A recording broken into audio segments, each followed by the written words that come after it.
We got conference championship talk. Was the MVP or the GOAT able to make a trip down south for the Super Bowl? The youngsters went at it in Kansas City, and one just proved to still be on top of his game. We remember the life of Kobe Bryant and his impact to Celtics fans across the country. Syracuse basketball with another ranked matchup, and well, it did not go as planned. Also, some golf and college basketball predictions for the weekend. It's the Nick Zelaya Show, episode 1. Let's get it going.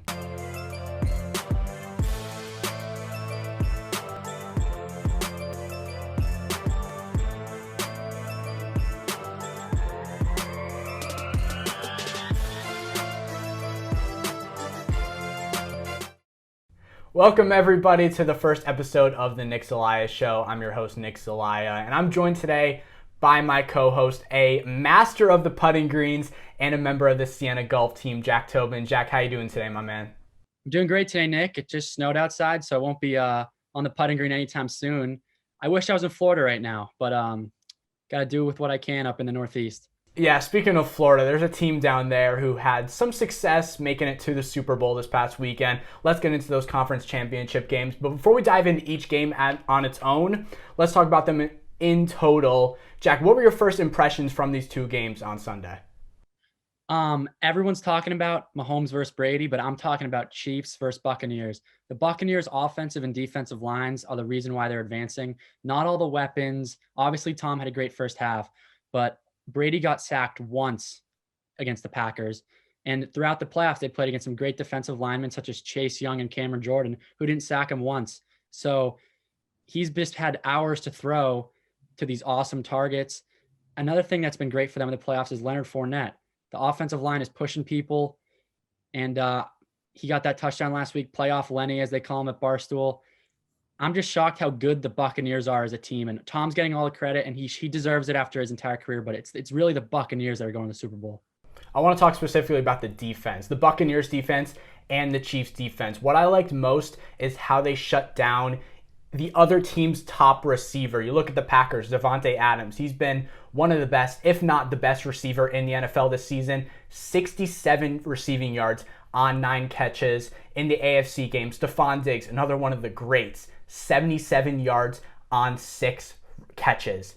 Those defenses, they made sure to get them out of the equation, keep them out of the game, so that Josh Allen and Aaron Rodgers would have to find other ways to win. And ultimately, that's how Tampa Bay and Kansas City moved on to the Super Bowl. Now getting into the NFC Championship game. Usually we start youngest to oldest, but this time we're going oldest to youngest. We're starting with the elderlies first. Buccaneers, Packers. The Bucs won 31-26. Jack, who is the most important person on this Tampa Bay team for them to move on? I really think it was Shaq Barrett and Jason Pierre-Paul, just the defensive line in general. I had never seen anyone get through that Packers O-line like that. I mean, I know Bakhtiari was out, and it really helped Jason Pierre-Paul get off that left side through the backup left tackle. But man, they were all over Rodgers, and it just slowed him down. I mean, that pick he threw in the second quarter, that was solely based on the defensive line getting there and rushing him. And throughout the game, 5 sacks on Aaron Rodgers by just 2 players. It's pretty unbelievable that that's why they slowed him down the first half. I mean, yes, Brady did a great first half and a rough second half, but the Buccaneers defense did just as well as the Buccaneers offense did in that first half. I was going to mention the same thing, that Buccaneers D-line, that front four. Shaquille Barrett, as a Broncos fan, I regret letting him go. The Broncos let him go in 2018. 2019, his first season with Tampa Bay, 19 and a half sacks. That hurts if you're a Denver Broncos fan. But him, Jason Pierre-Paul, you mentioned it, 5 sacks as a team. They only allowed 67 rushing yards to the Packers. And when you got a guy, a power runner such as Aaron Jones on the other side, to allow him to have 29 rushing yards, that's great defense right there. Let's move a little longer into the game. A big call that caused a lot of controversy. 2:08 left on the clock, 4th and goal on the 8-yard line. The Packers are down 8. Matt LaFleurs decides to kick a field goal and trust his defense. Jack, do you think that was the right call? Not when Tom Brady is the other quarterback. He is a master of get a first down, you win the game. He's been doing it his whole career. you can't go to 9 Super Bowls without knowing how to win a game. And that's just at that point in the game, it's all about, can you win the game? And if there's ever a better winner in sports, I'd like to hear it, because Tom knows how to close it off. And he might have limped through the second half a little bit, but when it came to that final drive and that 2 minutes and 5 seconds left, or whatever they had, get a couple first downs and it's over, he's going to do it every time. Post-game, Matt LaFleurs said, "We had 3 timeouts and a 2-minute warning, essentially 4 timeouts, so he wanted to trust his defense." But you realize Tom Brady, he didn't need a touchdown. He didn't need a field goal. He needed a first down. Correct. And with that O-line and those, Leonard Fournette was playing great. I mean, they weren't going to not get it. Yeah. So, and the way Tampa Bay was playing, they were playing aggressive the entire game. We saw it right before the half. 4th and 3, they go for it, get the ball to the 39-yard line, and then throw it deep to Scotty Miller for a touchdown to extend that lead. It just showed how aggressive they were and comfortable Bruce Arians and that offense was. So finally, the game ends. A lot of talk about what Aaron Rodgers is doing moving forward. They drafted Jordan Love in the 2020 NFL draft. People thought maybe this was the end of Aaron Rodgers. What were the Packers thinking? Jack, what's the future for Aaron Rodgers? I think he's got 5 solid years left. I think maybe he's got 1 or 2 more of the same caliber as he had this year, but a slightly declining Aaron Rodgers is still better than 75% of the quarterbacks. So, I mean, he's able to play till, I think, 41, 42 realistically. I mean, Drew Brees fell off at around 42. Brady's not human, but I think Aaron Rodgers does have till about 41, 42, and he just turned 37 in December. I mean, Jordan Love, if he's going to be on the Packers, isn't going to play for, I think, a few more years. I'd be shocked if they trade Rodgers. They'd have to, it just isn't going to work. They signed him for a few more years in his contract. They need to sign a really good defensive player, a really good wide receiver to go with Adams. They just need to do something to tell Rodgers, we're here and we're committed to you being our next Super Bowl quarterback. Jordan Love hasn't played a single snap. He hasn't completed a pass. I don't get how they expect to go into the 2021 season thinking Jordan Love's their starting quarterback if they were to get rid of Aaron Rodgers. I understand totally if Rodgers wants to change of scenery maybe, because that's exactly what Tom Brady did. Maybe New England, he had been there for 20 years. He was like, okay, I want to change something. He goes to a 7-9 Tampa Bay team, and now they're playing for a Super Bowl in 2 weeks. So that also could be a reason why he might want to leave. He just wants to go somewhere new. He's been in Green Bay for, 15, 16 years now. He wants to change of scenery, try something out, and maybe lead another team to a Super Bowl. It's a crazy thought to me that they can go to 2 straight NFC championships and people are thinking about firing the coach and blowing up the whole thing and Rodgers getting traded. And Matt LaFleur's coached 2 years, 2 NFC championships. That's very rare. Rex Ryan did it with the Jets about 10 years ago, bringing them to 2 straight in his first 2 years as a coach. The thing is, they're already there. They're ready to win, especially the NFC. I don't think Tampa is going to be as good next year. Tom, Gronk, it can't be as good. It can't be this magical. I just think the Packers are the favorite to win the NFC next year if Rodgers stays, and the Jordan Love pick is just going to keep looking worse and worse when he doesn't have a great defense. I mean, Kevin King, they need a new cornerback. He let up the Evans and Scotty Miller touchdown in the first half. I mean, Brady was picking him apart. So there's a lot of things they can do to make Rodgers still dedicated. And I think getting some solid secondary players or any defensive players can make Rodgers say, okay, it's time to win again. So the Buccaneers, they move on to the Super Bowl for the first time since 2002. And then they're watching the TV, watching the battle of the younger quarterbacks. Josh Allen, Patrick Mahomes, they battle for the AFC Championship game. Jack, what was more important for the Chiefs in this game, their offense or their defense? I'd say their defense, just solely based on the fact that their offense wasn't there at the beginning of the game. And that first Bills drive, they kept them to a field goal. And then that next drive, the Bills got a touchdown off the lucky punt drop. I mean, that was nothing on the Chiefs defense. That was just Mecole Hardman making a little mistake, and thankfully he got a touchdown later in the game and redeemed himself. But Chiefs defense didn't really give up that. And they were down 9-0 because the defense only gave up a field goal in the first drive. And Mahomes usually takes a little bit to settle in. He's kind of known for that now in the playoffs. Because last year they were down 10 or more in every single game that they end up winning. I definitely think the defense, because it gave Mahomes time to not have to panic. I agree. And the The Bills had the second best offense in the NFL this season, passing yards and scoring wise. The Chiefs are an average to maybe below average defense. They aren't anything spectacular, and they really stepped up. They had 10 quarterback hits on Josh Allen, which led to 4 sacks, and he lost 1,000,000 yards while doing that because he just decides to run backwards. He doesn't think about running forward when he's getting sacked or even throwing the ball away. One of those options. I'm not a quarterback. But the offense was just as great for the Chiefs. Patrick Mahomes, Tyreek Hill, Travis Kelce. You have so many weapons. Mecole Hardman. It's just impossible to stop that offense. You can play amazing defense on them. You can put up 40 points. They'll put up 50 on you. And that's what makes the Chiefs so difficult to beat. Yeah, I mean, you saw it with the Raiders this year and the Panthers. The Raiders, I know they lost the first time, but the second time they scored just enough to beat them, and same against the Panthers. They're not even playing. They're just having off days, and they just say, all right, it's time to go, boys, and then they just win. Like, Mahomes just he's won 25 of the last 26 games he started. At any point in the game, they can say, like, all right, let's go get a touchdown. They just do it. That's unbelievable. 25-1. That's crazy. Now, the guy who lost 1,000,000 yards on getting sacked, Josh Allen, he had an average game for Josh Allen standards. Do you think Josh Allen should be blamed for this loss? No. I mean, you can't blame anyone on Buffalo for losing to Kansas City, especially because Tyreek Hill and Travis Kelce have proven time and again they're practically unguardable. Actually, Tyreek Hill's worst game of the year was against the Bills, but I think it was week 5 or 6. But Kelce had touchdowns that game. Like, you can't stop everybody. That was Clyde Edwards-Hilaire's best career game. You can't blame anyone for losing to Kansas City this year. If you lose, they beat you more than you losing. And yeah, Josh Allen has to learn a lot. He lost 53 yards on 4 sacks. If you go back to the Tampa game, there was a few Aaron Rodgers sacks where he lost like 2 or 3 yards, and he kind of dove forward to minimize the negative rather than try to make something magical happen and throw it deep to someone, which Allen was looking to do.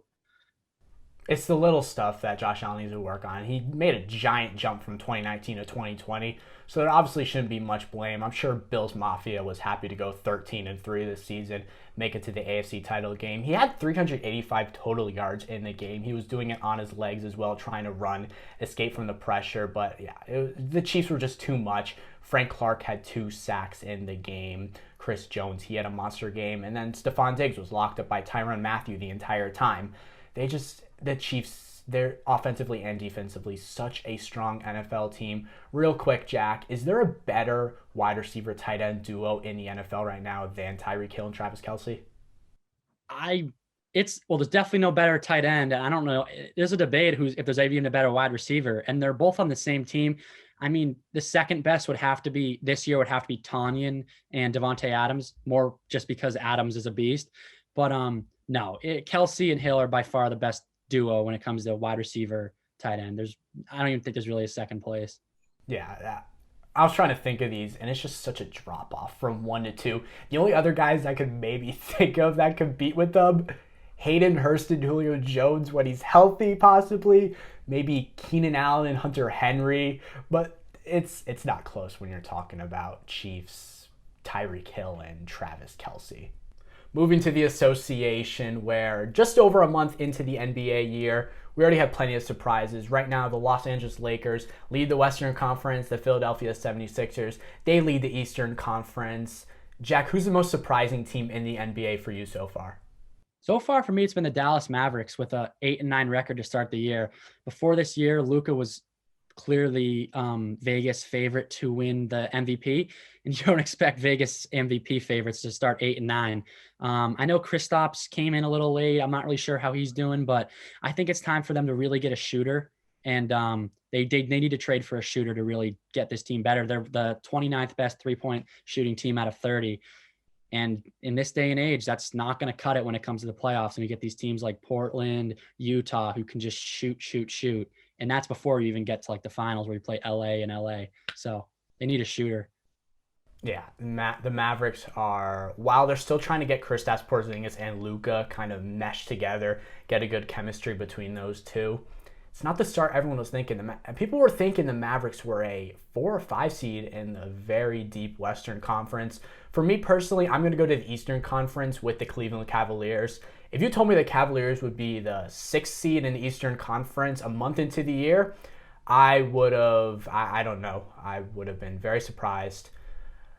Colin Sexton has been an all-star type player. I don't know if he'll make the all-star game. He's averaging 25 points on the season, 4 assists, shooting 50%, 46% from the three-point line. And now they just added Jarrett Allen for basically Dante Exum, who was a 3rd overall pick, who has turned into almost an Anthony Bennett type player. I don't know what he's done over the last 5 years, Dante Exum. He's just disappeared at this point. Jarrett Allen is a great piece to add. You have Andre Drummond, who's putting up almost 20 and 15 every single night. You have other pieces, Darius Garland, who's hurt right now, Chetty Osman, and Kevin Love, who's been hurt for most of the season. The Cavaliers have pieces. They can be a playoff team in this Eastern Conference. I would not be surprised if they were. Looking at some of tomorrow's games, for Wednesday, you have the Los Angeles Lakers going up against the Philadelphia 76ers, so a battle of the top seeds in each conference. Jack, your Boston Celtics going against the San Antonio Spurs. The Denver Nuggets playing against the Miami Heat. I am wanting to see if the Heat can step it up. They've really struggled without Jimmy Butler. Kendrick Nunn has not been the same. Tyler Hero hasn't been the same. Bam Adebayo has played well, but they are not getting wins. And then finally, the Utah Jazz and Jack, your Dallas Mavericks, who you think need to start stepping it up and get a shooter. Jack, taking a sec, looking at the Boston Celtics, how have you been impressed with them so far this year? They obviously have had some COVID issues with Jason Tatum being out for a while after he tested positive, Jaylen Brown due to contact tracing. What have you thought of your Boston Celtics so far this year? The main thing for me is Jaylen Brown is an all-star, and he will be an all-star for years. I think him and Tatum are going to become a two-headed monster. But I've been looking more to the other players. Like, honestly, my favorite player this year has been Peyton Pritchard. He's been a great rookie I'm not sure if it is anymore just because of the COVID, but he was the top scorer for all rookies through a few weeks. And he's been great off the bench, and Boston loves him so far. But I really think that I'm glad Tatum got COVID now, so they can't get it later in the year. They lost a couple games to Philly, which hurt because I do not like the 76ers. They're the rival of the future for sure. And then they lost to the Knicks, which was a little embarrassing. But before that, they had like a 4 or 5 game winning streak. I believe they're around, I want to say 9-6 right now, somewhere in there. They're a few games above 500, and NBA is a cross country season. So I'm not worried. As long as they're a top 3 seed, it doesn't really matter anyway. So I don't think they're going to be able to beat the Nets when it comes to the playoffs, because right now the Nets are about a 5 or 6 seed, but by the time the playoffs come around, they're the favorite no matter what seed they are. Hey, Jack, if the Nets were to beat the Cavaliers in the playoffs, though, you might be able to calm down a little bit, because the Cavaliers could pull an upset on Brooklyn after beating them twice in their stadium just last week. At full strength. The first one was the first game that Durant, Irving, and Harden played together, and their offense looked great, but that team couldn't stop anything. They gave up 147 points in regulation. That's hard to do. That's hard to do. And his Alabama boys are playing great as well right now too. He might be motivating him, but as you're saying, Cleveland, they have those pieces like JaVale McGee and guys like who just aren't afraid of these big names. And I think that's a huge advantage for them coming down the stretch when they really got to start continuing to get this 60% win percentage or just whatever it is, just stay in the playoff race. But yeah, that was very big wins for them confidence-wise. And they got blown out by Boston, but the Cavs were hanging in with the Lakers. Like, they're just not afraid of these big name teams. Not at all. And I was freaking out a little bit watching that Cavaliers-Lakers game the other night, but then I forgot the Lakers had LeBron James, who put up 46 points, 8 rebounds, and 5 assists. 24 years old or something? It's unbelievable. He outscored the Cavaliers in the fourth quarter by himself, 21-19, which is just incredible. Jack, who's the MVP to you, LeBron James or Joel Embiid? Right now, Joel Embiid.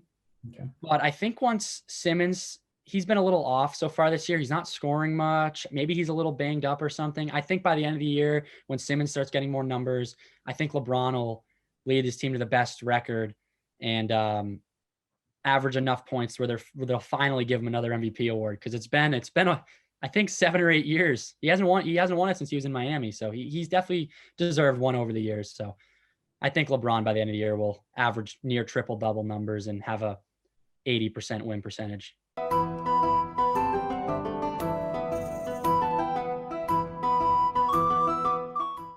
Now turning into my favorite segment of the show, History Class. We take a look back at some memorable sports events, some on this day in sports histories, and some anniversaries. But today it's more of a saddened one as we remember the life of Kobe Bryant, who tragically passed away 1 year ago yesterday on Tuesday. Jack, as a Celtics fan, Kobe met the Celtics plenty of times throughout his 20-year career. Was there ever a time you were watching him against your beloved Celtics and just thought to yourself, I want to dislike this man so much, but I have to respect him at this point? I think it was the year after the finals when the Celtics won, or maybe 2 years after the Celtics won, when I was really getting into the NBA. They played the Lakers on Christmas, and Kobe beat the Celtics, and I was really upset, and I really wanted to win the Christmas Day game with all my family around. It would just been a fun time. But after hearing all the stories about his hard work as I got older, especially after he retired, when all these young players in the league, such as Trae Young and Donovan Mitchell, if it wasn't for Kobe, I'm not even sure if they would have grinded as hard and grown up just wanting to dominate everybody and just win. I mean, Kobe, as much as I don't like his Laker accomplishments, especially later in the career, beating the Celtics in 2010, but 26-0 as a Team USA player in FIBA and the Olympics, that's unreal. Another thing I love about Kobe is 2004 to 2007, the Lakers had a 3-year stretch, or from the 04-05 season to the end of the 06-07 season. The Lakers did not win one playoff game. It was kind of that in-between year. Rudy Tomjanovich was a coach one of the years. Phil Jackson took a year off. No Shaq.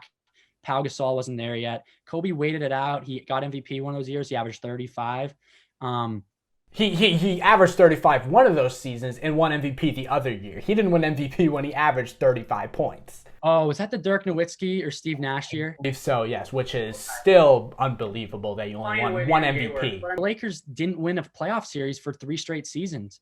And then he got Pau, he got Trevor Ariza, Lamar Odom got a little better. They got guys like Andrew Bynum, and then Kobe just waited it out after Shaq left, and he got it done 2 years in a row. That's amazing. You don't see many guys do that anymore. Yeah, that's what I love about him. He just stayed with the Lakers and just stuck with it and gave those fans a couple more rings that maybe they weren't even the best team in the league those years, but he just grinded it out.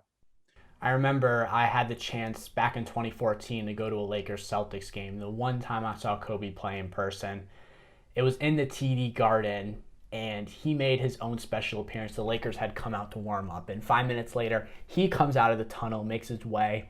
I've never seen a place erupt like it did at the TD Garden. You wouldn't think a giant group of Celtics fans, they would boo him, throw things at him, and just be like, I hate you, I hate you.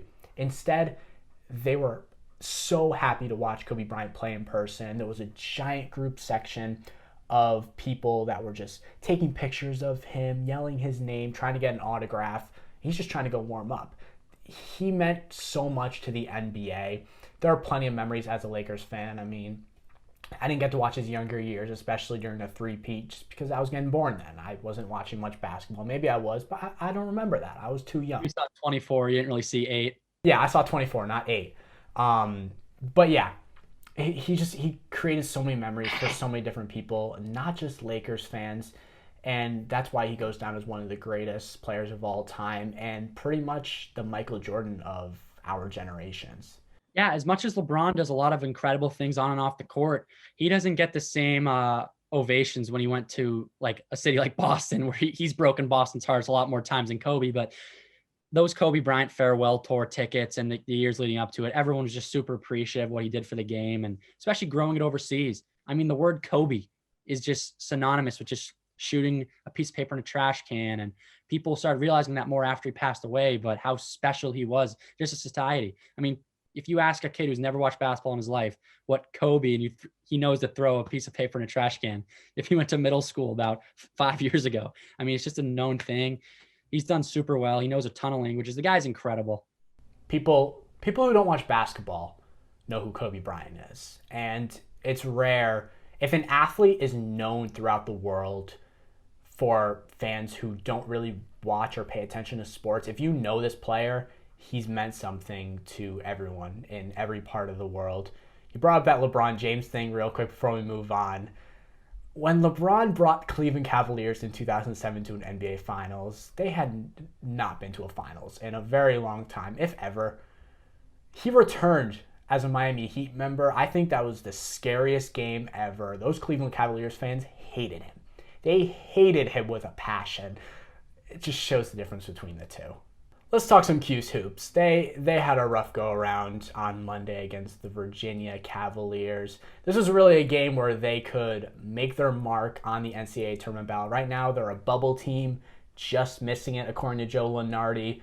So you were thinking going into this Virginia Cavalier game, okay, we're going into a top 10 teams arena. We can really make some noise. Even if we lose by single digits, put up a good fight, this is a game that we can make our mark on our resume. They lost by 23 points. The team looked god-awful. Buddy Boeheim has really struggled this season, and he did in this one, shooting 1 for 8, only 9 points. 1 for 8 from the three-point line with only 9 points. Quincy Guerrier, who has been the strongest part of this team, he led the team in scoring with 15 points, but it was defensively. This team did not look good. That zone, Virginia exposed it. You had Kihei Clark, a 5'9 guard on the high post throughout the entire game. All he did was dish it down to him. He is such an excellent passer. He found someone open on the three-point line.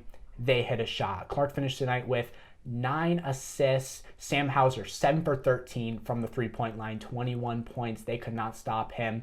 It was a rough go-around for Syracuse. They'll play again Sunday against NC State back in the Dome, trying to turn things around, maybe make a late push into the NCAA tournament. And speaking of the tournament, the ACC hasn't looked that strong at all this season. A lot of teams are really struggling. Only 4 teams currently ranked in the top 25. Jack, I want to ask you real quick. How many teams do you think can really make the NCAA tournament in the ACC conference? Realistically, I like 6 as a number. It could end up being 5 if you get a team like Virginia or Louisville who's already expected to make it that wins the ACC tournament. But I mean, it's coming down to that for a team like Duke, where they need to win the ACC tournament to get into March Madness. They're 5-5, 3-3 in the conference. March Madness isn't made based on the names. It's made based on your record and how you did that season. It's going to be very interesting this year when teams like Duke, North Carolina, potentially Syracuse don't make the tournament. And as of right now, UNC is an 11 seed, and that's their 5th team in it. Or sorry, there's 6 current teams in it on Lunardi's projection. You got Virginia, Louisville, Florida State, Clemson, Virginia Tech, and North Carolina. So I realistically think that UNC or Clemson is going to fall out of the bracket as the season goes along, and one of Duke or Syracuse will pass them. So I'll say there's going to be 6.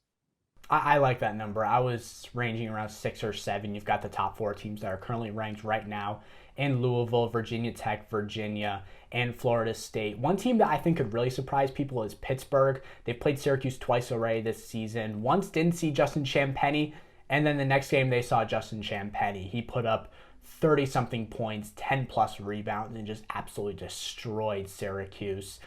The ACC, it's been strange this season, but I don't think they're going to have too many teams this season. They're one of the weaker Power 5 conferences for sure when looking at this entire year so far. Virginia Tech, though, this is going to be a good matchup this weekend. Yeah, top 20 matchup, 2 in-state rivals. I just think it's the part of the year where Virginia, who actually had a little bit of they've had a good come of it after they lost to a little stumble at the beginning of the year to San Francisco. I really think it's Virginia time of the year where people are focused more on the Dukes and the Kentuckys, and then all of a sudden Virginia just rattles off like 5 or 6 wins in a row out of nowhere, and you're not even paying attention to it. That's just Tony Bennett and the way he runs things down there. I like Virginia in this game. They have one of the slowest teams possession-wise in the entire country, and we'll see if they can change things up this year and make a push, because technically they're still the defending champions of college basketball. Did you know that, Jack? You know that, right? Okay. Guy is still the defending champ. What makes a good sports show?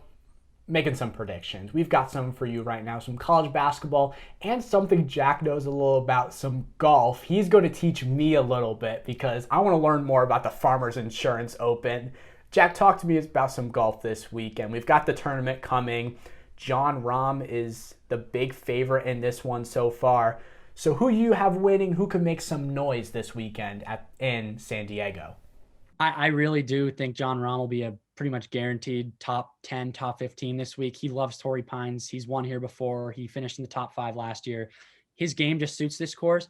And this is a really big week for the PGA Tour as they play the Torrey Pines North and South courses for the first 2 days. Every player plays the North the first day and the South the second day, or vice versa. And then after the cut, they only play South.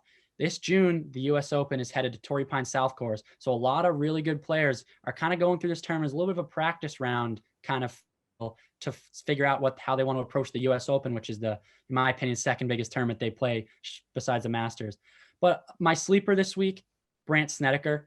He hasn't been that big in the world of golf the last couple of years, but his best finish last year was a tie for 4th at the Farmers, this same tournament. He's won here a couple times. And he just plays well at Torrey Pines year in, year out, and year again. Another guy I really like, Mark Leishman. No one's talking about him. Defending champion. He's had 3 top 3 finishes in this tournament in his career. He finished 4th at the Sony Open 2 weeks ago, which was the last term he played in. Coming in with good form, loves Torrey Pines. Would not be shocked if he wins again.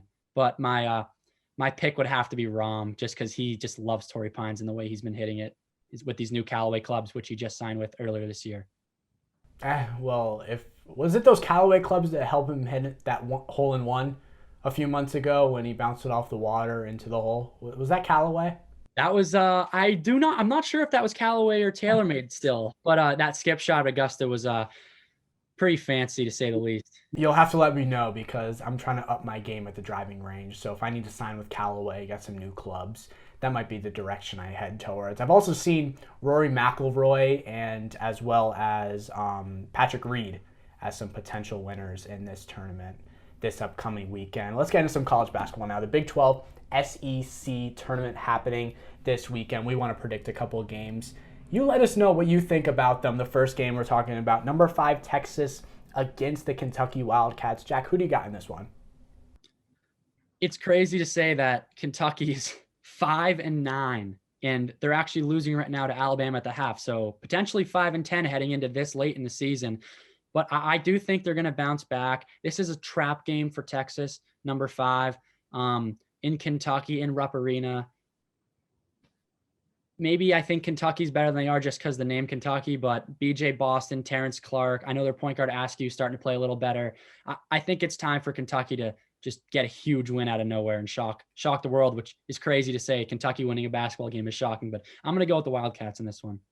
Jack, I've seen you do some March Madness in the past few years, and you're pretty good. So I would not be surprised if Kentucky pulls out this victory. But I've got Texas. They're looking so good. They have such a strong backcourt with Courtney Ramey, Andrew Jones, and then Greg Brown. He is a long, athletic dude at 6'9", 205 pounds. All of them are averaging double digits on the year. I like Kentucky. I like Brandon Boston Jr., but they're just not good this year. John Calipari needs to realize that. He needs to change his system, this one-and-done thing. He needs to work on that and hopefully change something for the next couple years. Now let's get into this next matchup. Number 18, Tennessee against number 15, Kansas. Who are you taking in this one? I like Kansas going on the road and getting a big win. They've actually lost 3 in a row. They were getting close to being a projected 1 seed, and they've slipped 3 straight games. But at the same time, Tennessee's lost 2 in a row. And I just think that the seniors on Kansas, such as Marcus Garrett, are going to just go on the road to Tennessee and just get it done. It's the part of the year where they need to step it up. 3 losses in a row. They got to hide that with another 3 wins. And I think it's time for them to win this game. I don't think we're going to agree much on this. I'm taking Tennessee in this one. I really like the way Tennessee's playing this year. They've got John Fulkerson. They've got Jaden Springer. Those are guys who can easily put up 15 to 20 points a night. Kansas is really struggling. They've lost, you mentioned, 3 in a row, Oklahoma State, Baylor, and then last week to Oklahoma with Devion Harmon putting up 22 points.